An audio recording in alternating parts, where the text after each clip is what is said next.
Pricing your home is a fine art, and pricing your home given today's market and following the market trends is going to be so important moving forward this year, next year, and I'm going to say for the foreseeable future, because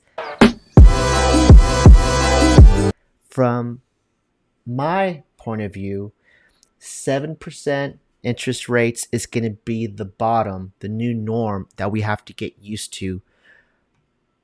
And I want to run through a comparative market analysis and what that means, and why the traditional method of using a price per square foot is not a good way to put value on a property. It's a good starting point, but I'm going to prove to you why doing a comparative market analysis, what realtors do, will give you a better price range. So either if you're on the listing side, you can price your home right so you can get it sold, or if you're on the buying side, you put in a very competitive offer. So this example we're going to use is in the Avery Ranch community. Yes, correct. And I wanted to show you really quickly. They originally listed this at $975 right here, right? That was what they originally listed it at. And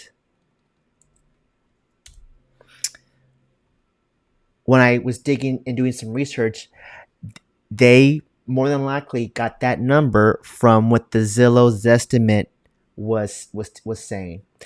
And that's the price they ended up going with. And it's just been sitting on the market for over 50 days, almost 2 months now, before they finally did a price drop. That was today, actually. They went from $975, what the Zillow's estimate was, to $899, right? And I still think that's still way too high, given the current market and given what the comps look like. So RPR, this is a tool that only us realtors have access to. It is probably one of the best tools that I've seen when it comes to putting together a comparative market analysis, because of how many features there are and just how intuitive it is for us agents to figure it out once we understand how to plug everything in. So one thing that's super easy to quick to look at, one thing I like to look at is, all right, this is, they say $899. Again, this is for 4 beds, 3 bath, 2,900 square feet. This was built in the early 2000s. I believe it was like 2002, 2004, something like that. I love this little guy because it tells you what the prices in the neighborhood look like, right? Its neighbors are in the 768, 659. I mean, just look down this row. This is the most expensive house on the block. Why is that?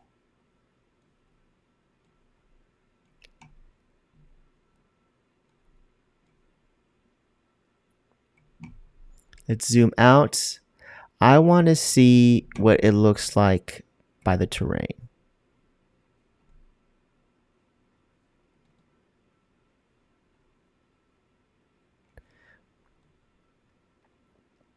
So that's where it's at.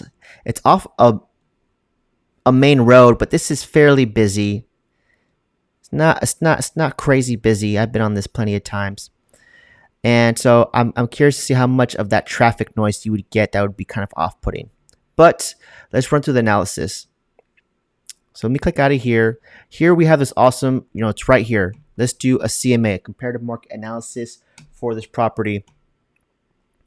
And I already went ahead. So there's multiple steps that we have to do, right? So this is like a little behind the scenes, right? And step number 1 is to confirm all the facts, right? So I, as a buyer's agent, during our due diligence time, during our option period time, will make sure that these are what they are supposed to be, and that we're actually matching apples to apples, and there wasn't like an illegal or just an addition to the home that we forgot. And sometimes you can add something like here. It's like you can add a custom fact. So I know here in Austin, if your home hugs a greenbelt, if your home has a lot of privacy, if your home doesn't have any back backdoor neighbors. Those are huge selling points that you don't see here in as like a category that you can price off, but we can add that here. I've even seen some homes that live in a special golf community, right? So the HOA you pay into is part of the resort fee, and that's something we could easily add as a value point in our comparison. So again, these I kind of went a little fast here, but for Zillow, Zillow uses this thing called an automated value method, right? So it's a blended average of what the square foot looks like, bedrooms. So it's just looking at the hard facts, right? It's not looking at the other variables like, is it on a green belt? Is that, how much privacy does it have? Is it located on a cul-de-sac? Is the community located in a really preferable school district that parents really want their kids to go to, right? This is what they don't take into account that people put value on, right? So that's why the Zestimate isn't the best way to start as far as creating a pricing strategy goes, because it is way off. You're using bad data to make a decision that will pretty much make or break your listing, because if you list it too high and then now you're chasing the market because you constantly have to do those price improvements or adjustments, we're going to see that as a buyer's agent. I'm going to see that, and I'm going to take full advantage of that, because anytime I see a house that's been sitting or you're chasing the market, I know you're losing your leverage of time. And a good buyer's agent will be able to use that to their advantage and put in a competitive offer. So once you confirm all the facts, you go to search for comps, comparables of like properties to your principal property, right? So again, this was four bedrooms, 3 bath, roughly around 2,500 square feet of living space, and it was built in the early 2000s, right? One thing I love about this tool is that it gives you really quick options to look within the zip code, macro neighborhood, and intermediate neighborhood, which is probably the one I'm going to go with, because when you're doing comparables, you want to be as close as you can to the principal. And you can kind of see here, I've already gone ahead and picked out some comparables that are very close in line with the principal. A good comparative market analysis is going to have closed sales and a few active properties to give you a good price range. And you can kind of see here, these are the comparables that I found, right? So that's a principal home, and you can see that they're in the same neighborhood. So these are going to be very good comparables to actually do a good comparison analysis for this home. So just with so once we find the comps that we want to use, we're going to update valuation and close, because this last little feature is the best. It's the best one, right? Because now we can take we can be even more nuanced and get a closer or more accurate pricing with this next screen, right? So here, that's a little bit highlighted in this beige color, is going to be the principal property that we're looking at. Remember, it was priced at $899,000, and they just did a price reduction today, August 28th, right? And these are closed sales, and they happened. Look how recent they were. This month, we had a home that was very close as far as the footprint of it, 4 bedroom, 3 bath. Even the lot size, I mean, the living space is close. 10% up or down is usually the rule of thumb that I've heard when you're doing comparables. And this one sold for $670. Look at the prices in the mid 600s in the same neighborhood. And this one's going for $899. Now, the big caveat here is that this home that we're looking at does have a pool, right? And let's see if we can pull it up here. I know that's a big selling point probably for this home, but doesn't warrant the price tag. You can see it's not that big of a pool. They advertise it as a lap pool, right? So this is like the deep end part, and then you can see just how it has a lot of seating, shallow areas, and a nice little hot tub, and there's like a little waterfall feature. I mean, this looks nice. Don't get me wrong, but you pay an HOA for this community, $125 quarterly. So you're probably going to have a community pool. So now, are you willing to pay a premium to have your own pool? That's up to you as a buyer.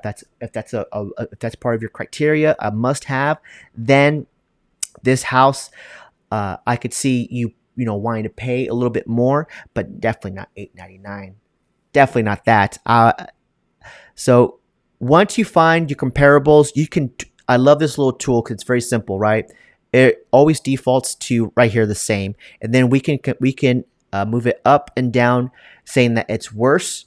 So this house is a little bit like saying look worse in the sense that if this house was 3 bedrooms and this house was 4 bedrooms, then I would say it's a little bit worse because a house that has more bedrooms is going to be more valuable. So each one of these little tick marks, I believe, is a 5% difference. So that's how it's kind of calculating 5%, 5%. And I think I had this plugged in as these are all a little bit worse because it does have a pool. This one does have a pool. So these properties, even though they all kind of match up the same, look at 4 bedrooms, 3 baths, 2 full baths, 1 partial. The footprint is roughly within reason. And they are both built around the same time frame in the early 2000s, which is really close. That's really as good as you can get. But the big difference here is that our principal house has a pool. So that's why I'm saying it's a little bit worse. So you do this for all the comparables, right? I found 7 comps, and there are some actives that are in the 600 to 700 range, right? So this one I think is the most expensive comp that I found that's currently active too. It is, and let's see what it is for. This one actually has an extra bathroom, which I think, in my opinion, is more valuable to people than having a pool, especially if the community provides one. It does have a larger lot, a larger house size, not lot size, and larger lot. So it's a bigger house altogether, and it is priced at $785. Priced at $785, and it was listed on June 15th this year, right? So I'm gonna say that one's a little bit better, because I don't put a whole lot of value with the pool, even though this looked nice. And these, I think I already did that. This one was a little bit worse. This one's a little bit better, right? And when I confirm all the facts, I can even make these bigger. Look how cool that is, right? So you can really get a nice little side by side. And it's very easy to make a report for my clients to do comparative market analysis. I could do these all day because they're fun trying to figure out the numbers. So once you do all your price adjustments, then you see what the price range they give you, $655 to $765, and then it's finding a median in this $728. So in my opinion, this house is going to continue to sit because it's overpriced. It's overpriced, especially in today's marketplace, right? With the HOA, people are going to look. I know buyers are going to look at that HOA. They're going to look at this tax rate, and that's a little bit on the high end for me too. And it's just going to be unaffordable. So the only way to make it affordable is to drop the price. And if it took them almost 52 days to drop the price by this much, and that's still high, it's probably going to, there's no telling how much longer it's going to sit before they can do another price adjustment. I wouldn't be surprised if they take it off market, because I think they might have unrealistic expectations as to what they can get for the house. Because if they don't if you're not checking the comps and knowing how to have an actual pricing strategy for your home, so you can get it sold in a timely manner and be happy with it, because there is a cost to waiting. Yeah, you might want to price your home at the very tippy top of the market, but there is a cost to waiting. And especially in today's market, especially what the trends are pointing at, and where interest rates are going to sit and will continue to sit, especially for the rest of this year, and I would say into all of next year, it's not going to be. We're shifting from a seller's market more into a buyer's market, where stuff's going to be sitting longer, and if you don't have a pricing strategy, if you don't do a good comparative market analysis, then you are just going to be left having your house just sit, plain and simple. So if you want me to do a comparative market analysis for your home, I'm more than happy to do so. I love using this tool, and I love showing clients what the numbers really look like. And I will do another video just like this for you, just walking you through my thought process, walking you through what stuff means. That way you have a good idea of the rationale, the reasoning behind this, right? And I know looking at the data, especially the way RPR puts it, is a intuitive way for people to really understand. And you can kind of see here, they even go so far as these are all the different reports that we can produce. for you, but I like to go a step above that and send you an actual video of me reading the report to you and what the numbers look like. So just send me. I'll have all my information linked in the bottom so you can take a look. But again, um, pricing your home going into the future is going to be critical to getting your home sold, and it's now more than ever becoming an art to price it accordingly.